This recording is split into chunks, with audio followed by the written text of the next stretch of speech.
All right, before we start, I just want to say up front, ancient people were smart, but not power tools in the Bronze Age That's smart. wild, dude, because I seriously feel like you just described IKEA furniture, and that still comes with instructions. No, seriously, dude. You're telling me that people who thought leeches cured diseases also built analog computers? You think Come on, leeches were the problem? We had dial-up internet in the 90s, dude. Don't act like we're above bad decisions. Okay, but come on. Perfect stone cuts, planetary calculators, batteries? What's next? Ancient Wi-Fi? I mean, if your phone dies in the desert and you find a clay jar that charges it, are you not going to use it, dude? That's not the point. Quite the contrary, my dude. It kind of is. You assume technology looks like wires and screens? What if their version of tech just worked? So what? They were smarter than us? No, dude. They were smart before the reset. The reset? Yeah, dude. Ice ages, floods, civilizations, rage quitting. History's version of, did you try turning it off and then back on again? So you're telling me what? We're not the first advanced civilization? I'm telling you that we might be the latest update.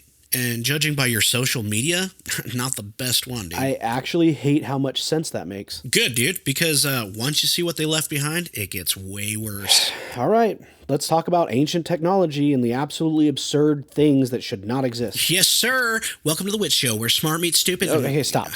What, dude? You've been thinking that you can do the intro every single time now, or what? Yeah, well, what's wrong with that, dude? I'm the freaking No, intro you're guy not. now. You are not the intro guy. Yes, I am the narrator. No, I'm the one that says the intro. No, I took it over, dude. I'm the one that No, does it dude, now. you do not do the intro. It is Okay, my job. I'm the Calm freaking down, narrator. Dude. Calm down. All right. I guess you can. I will allow it this time for You're not you allowing to do anything. the intro. It's my intro. I'm the freaking narrator. I'm Whatever the one you say, doing it. dude. You may proceed. I literally hate you so much. Welcome to the Witch Show, where smart meets stupid and somehow makes sense. My name is Georgie. I'm the narrator, and I'm the one thinking out loud so you don't have to. Yeah, dude. And my name's Georgie also, and I'm also thinking But out loud. I'm so the you don't main have to. guy thinking out loud so that you don't really have need to. to calm down, dude. You just I go don't need to over calm there down. and take yourself. No, a dude, little I have to freaking time out, narrate dude. next. I don't think you should be narrating with that attitude, I dude. swear to God, CG, if you don't get off the microphone right now. I really don't understand where all this hostility is coming from. But welcome to the Witch Show, where smart my meets God, stupid dude. and somehow Whatever. makes sense. My name's Georgie. I'm and out. I'm thinking out loud so you don't have to. Ladies and gentlemen, this is The Witch Show.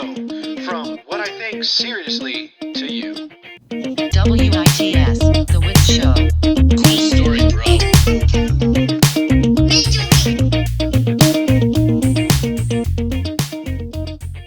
Welcome back, ladies and gentlemen, to The Witch Show, the place where intelligence and absolute nonsense collide. I wouldn't be doing this show without you. Yes, you, the one listening right now, pretending this isn't directly about you. It is. It definitely is. If you haven't checked out the Witch Show Facebook page, that's where my chaos lives. That's where I post wild ideas, questionable thoughts, and the occasional, should I even say this out loud, moments. It's also where you send me suggestions that completely derail my week in the best ways possible. And if you know anything about me, you know I love going headfirst into a rabbit hole with no helmet on and questionable lighting. But here's the thing. This show isn't just creepy cryptids and spooky stuff. This is the What I Think Seriously show. So if it makes you think, if it makes you laugh, or if it makes you say, there's no way that's real, I want to hear about it. So hit the page, send it my way, and don't worry, I respond fast, mostly because I'm already spiraling. Now buckle up and let's dive in. One of the strangest things about human history isn't how fast we progressed, it's how long we didn't. According to modern science, humans with brains essentially identical to ours have existed for at least 200,000 years. Same brain size, same capacity for abstract thought, same potential for language, math, and problem solving. And yet, for the vast majority of that time, civilization stayed relatively simple. Then, almost suddenly, in historical terms, everything changes. Agriculture appears, cities form, writing systems emerge, mathematics, astronomy, large-scale architecture, all within a narrow window compared to how long humans had already been here. That disconnect is so strange that researchers actually have a name for it. It's called the sapient paradox, the question of why humans were biologically capable of advanced intelligence tens of thousands of years before they started using it in ways that looked like civilization. Even more interesting is what researchers sometimes call the Great Leap Forward, a period roughly 50 to 60,000 years ago when the symbolic thought, art, complex tools, long-distance trade, and shared knowledge suddenly exploded across different human populations. This wasn't a slow upgrade to the human brain. There's no evidence our biology changed dramatically at that moment. Instead, it appears something unlocked how knowledge was shared, preserved, and built upon.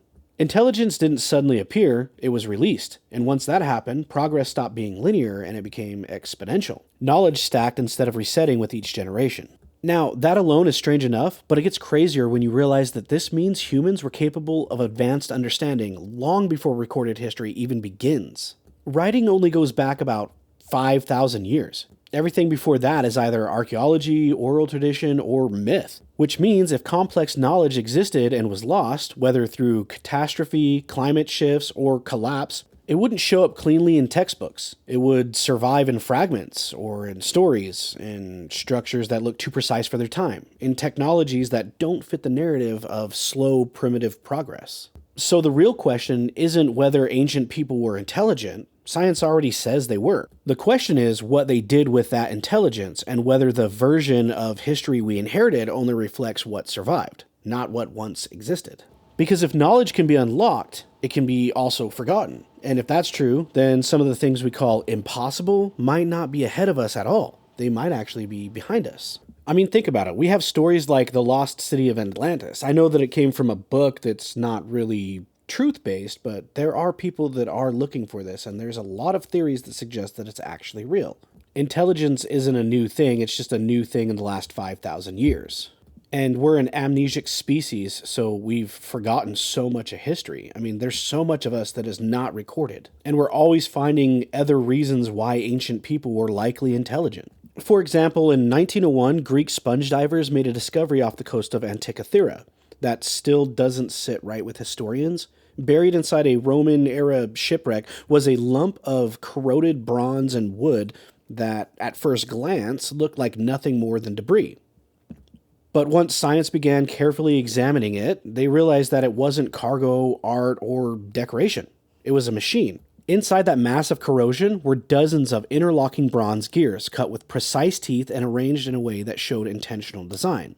Over time, X-ray imaging revealed inscriptions, gear ratios, and mechanical logic so advanced that researchers eventually concluded that the device was an analog computer, capable of predicting solar eclipses, tracking planetary movement, and modeling astronomical cycles with astonishing accuracy. What makes the Antikythera mechanism disturbing isn't just how advanced it is, it's how alone it appears in historical records. Gear-driven machines of this complexity supposedly wouldn't exist again for more than 1,000 years. Medieval clockwork, which we often point to as the birth of mechanical precision, comes much later. Yet, here was a device built over 1,000 years ago using mathematical ratios that required deep astronomical knowledge and a working understanding of differential motion. This wasn't a one-off trick. You don't accidentally invent a machine like this. It requires theory, experimentation, skilled craftsmanship, and most importantly, a tradition of knowledge behind it. And that raises a huge question. If this technology existed, then where's everything else? Machines like this don't appear in isolation. They belong to ecosystems of learning, teachers, engineers, workshops, failed prototypes. But history gave us silence. No manuals, no blueprints, no evolutionary trail leading up to it. Just a finished device, discovered by accident at the bottom of the sea, which suggests either this knowledge was incredibly rare, or it once existed more widely and didn't survive whatever erased it. The Antikythera mechanism forces us to confront the idea that ancient technology didn't always look like progress. It didn't move in a straight line. It could advance, disappear, and leave behind only fragments that make future civilizations uncomfortable. Because once you accept that a 2,000-year-old culture could build a working computer, the idea of lost knowledge stops sounding like science fiction and starts sounding like history with missing pages. If ancient technology existed, it didn't run on coal or oil or electricity the way that we understand it today, and that might be exactly why we missed it. One of the strangest examples of this comes from a series of clay jars discovered in Baghdad in the 1930s. Each jar contained a copper cylinder and an iron rod sealed with asphalt. On their own, they looked unremarkable. But when replicas were built and filled with an acidic liquid like vinegar or wine, they produced a measurable electrical charge. In other words, these objects function exactly like a simple battery. Today, they're known as the Baghdad batteries, and they date back nearly 2,000 years. Of course, you got the skeptics who argue that they were used for storage or ritual purposes, but that explanation falls apart once you account for the materials in the construction. Copper and iron don't just end up arranged this way by accident, and when they're combined, they behave predictably according to electromechanical principles. principles that supposedly wouldn't be formally understood until modern science. Even more curious is the evidence that ancient cultures predicted electroplating using thin layers of gold and silver bonded to other materials in ways that are extremely difficult to achieve without an electrical process. If this is true, then electricity wasn't discovered in the modern era, it was rediscovered. And another thing that makes the idea uncomfortable is that it suggests ancient civilizations may have understood energy differently than we do. Not centralized, not industrial, but small scale, precise, and purpose-driven. No power grid, no infrastructure left behind. Just knowledge that worked quietly and disappeared just as quietly when the culture using it collapsed. And if that knowledge wasn't written down or was intentionally guarded, then it would vanish, almost completely, leaving behind artifacts that look like coincidence instead of components. So now we're faced with a pattern, a machine that predicts the heavens, a device that generates power. Not myths, not legends, physical objects that behave according to real scientific law. And once you see that pattern, the question shifts again. If ancient people could calculate the sky and generate energy, what else did they know? What else did they know how to do? Especially with materials we still struggle to work with today. If ancient technology didn't leave behind factories or power grids, it left something far more stubborn: stone. And stone doesn't lie. Across the ancient world, there are structures built from materials so hard and so precisely shaped that even with modern tools, replicating them would be expensive, time-consuming, and in some cases, borderline impractical. In places like Egypt, Peru, and Bolivia, we find granite, diorite, and andesite, stones harder than steel, cut with smooth faces, perfect right angles, and tolerances so tight a razor blade can't fit between the blocks. These aren't rough carvings, they're engineered surfaces. At sites like Pumapunka and Sacsayhuaman, massive stones are shaped with interlocking geometry that looks almost modular, as if the blocks were manufactured rather than carved. Some feature drilled holes with consistent diameter, internal right angles, and grooves that appeared uniform from start to finish. In Egypt, granite boxes found in the Serapeum show flatness at precisions that modern machinists recognize as industrial-level work. Experimental archaeologists have attempted to recreate these results using copper tools and stone abrasives. This is the officially accepted method, of course, and while it's technically possible in theory,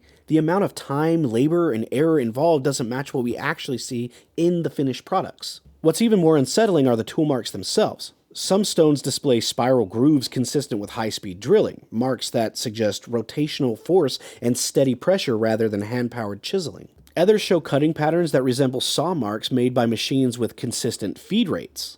These aren't isolated anomalies either, they appear across different continents, in cultures that supposedly had no contact with one another. Same materials, same techniques, same results. That consistency is the opposite of coincidence. And here's where the story breaks the timeline again. The civilization credited with building these sites were using Bronze Age tools, according to history. No steel, no electricity, no modern metallurgy. Yet, the work left behind implies knowledge of stone behavior, vibration, precision, and measurement, and possibly even advanced cutting techniques we still debate today, which forces us to confront a difficult possibility. Either ancient people achieved industrial-level results with primitive tools and an efficiency we can't replicate, or they had access to methods and technologies we no longer fully understand. At this point, ancient technology stops being about curiosity and starts becoming about omission. Because once you accept that stone was worked this precisely, the question isn't how long did it take? The question becomes, what kind of knowledge does this level of precision require? And why does it appear, disappear, and reappear across history like ghosts? The question here is about patterns. Advanced machines, electrical knowledge, precision stonework. These aren't isolated miracles. They're clues pointing to something larger that doesn't sit comfortably within the official timeline. And once you start looking at the world as a whole, you notice something strange. Ancient cultures across the planet seem to share fragments of the same knowledge. Pyramidal structures appear on nearly every continent. Sacred geometry repeats itself in temples, monuments, and city layouts. Astronomical alignments show up everywhere, from Stonehenge to the Great Pyramid. all tuned to the cycle of the sun, moon, and stars with shocking accuracy. The odds of all this emerging independently again and again begin to feel uncomfortably low. Then there are the maps. Some ancient charts appear to show coastlines with a level of accuracy that shouldn't have been possible at the timeline they were created. The Piri Reis map, for example, includes landforms that some researchers argue resemble Antarctica. Not as it exists today, but as it would appear without ice. Whether that interpretation is fully accepted or not, the deeper issue remains. Whoever made these maps had access to information that doesn't line up with the accepted limits of ancient exploration. Knowledge like that implies long-term observation, precise measurement, and a global perspective that history says didn't exist yet. Which brings us to the reset idea. Earth is not a stable, gentle place over long stretches of time. Ice ages, massive floods, volcanic winters, and climate shifts have wiped out ecosystems repeatedly. Nearly every ancient culture carries a flood myth. Nearly every civilization speaks of a golden age that came before catastrophe. From Mesopotamia to Mesoamerica, the story is the same. Advanced knowledge exists, disaster struck, and survivors carried fragments forward as stories instead of science. If technologically capable civilizations existed before the end of the last ice age, even one that wasn't industrial in the modern sense, there would be almost no trace left today. Sea levels rose over 400 feet, coastlines vanished, entire settlements would now be underwater, buried, or erased. So maybe the reason ancient technology feels out of place isn't because it shouldn't exist, but because it survived something it wasn't meant to. Maybe history isn't a clean climb upward, but a series of resets, each one erasing more than it preserves. And if that's true, then we aren't standing at the peak of human achievement. We're standing on the shoulders of something we barely remember. Rebuilding, rediscovering, and mistaking recovery for progress. And maybe the most unsettling possibility isn't that ancient civilizations were advanced. Maybe it's that they were advanced and still couldn't survive what came next. If there's one thing that this episode makes clear, it's that history isn't as settled as we thought to believe. The deeper you look, the more you realize how much of the past is missing. Not hidden behind locked doors, but simply erased by time, disaster, and our own assumptions. We tend to judge ancient civilizations by what survived, not by what was lost, and that's a dangerous way to tell any story. And the reason why is because intelligence doesn't vanish quietly. It leaves scars, it leaves questions, it leaves machines buried in shipwrecks, stone cut with impossible precision, and knowledge that appears fully formed with no clear origin. And once you accept that humans have been cognitively capable for hundreds of thousands of years, the idea of lost chapters in our history stops sounding ridiculous and starts sounding inevitable. Maybe progress isn't a straight line upward. Maybe it's a cycle. Build, advance, collapse, repeat, each time leaving behind fewer clues than the last. And maybe the reason ancient technology makes us uncomfortable isn't because it's challenging in science, but because it challenges our place in the story. We like to think we're the beginning of something, right? The pioneers, the ones who figured it out. But what if we're not the first ones to ask these questions? We're just the first ones to ask them again. So the next time you hear someone say, they couldn't have done that back then, maybe the better question is why we're so sure of that. Because history doesn't always remember the smartest civilizations. It remembers the luckiest ones, the ones that survived the reset. And if that's true, then the past isn't behind us at all. It's beneath us. As always, this is The Wit Show, where smart meets stupid and somehow makes sense. My name's Georgie, and I'm thinking out loud so you don't have to. Ladies and gentlemen, this is The Wit Show from what I think seriously to you. WITS, The Wit Show. Cool story, bro.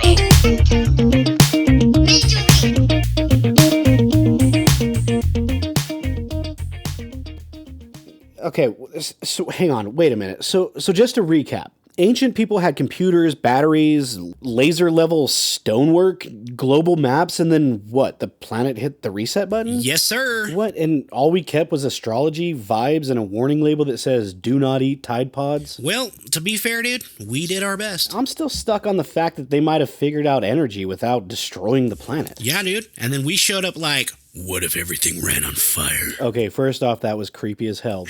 You're welcome. But second, you're telling me these people align buildings to stars and we can't even align a group chat? Yeah, dude. They tracked eclipses for centuries. We panic when the Wi-Fi blinks. So what you're saying is that we're not dumb? Nah, dude. We're just, spiritually buffering. Yeah, that explains a lot. Look, dude, if they survived ice ages and floods and still left behind better stonework than we could pull off with our own power tools, maybe the lesson isn't that they were smarter. What? It's that they paid attention? Exactly, dude. And then nature showed up and said, save file corrupted. Wow, cool. I love that for us. On the bright side, dude, though, if history really is a cycle, maybe we're due for an upgrade. Yeah, or another reset. Either way, dude, I'm not rebuilding civilization. I'm tired. Yeah, well, same. If we restart, I'm going straight to the battery jars. Say less, dude. You grab the ancient tech. Fine by me, dude. You grab the snacks. I feel like you've always selected better snacks. than I do. Freaking dealio, dude. Hey, Jarvis, we're gonna need you to roll the song before reality collapses again.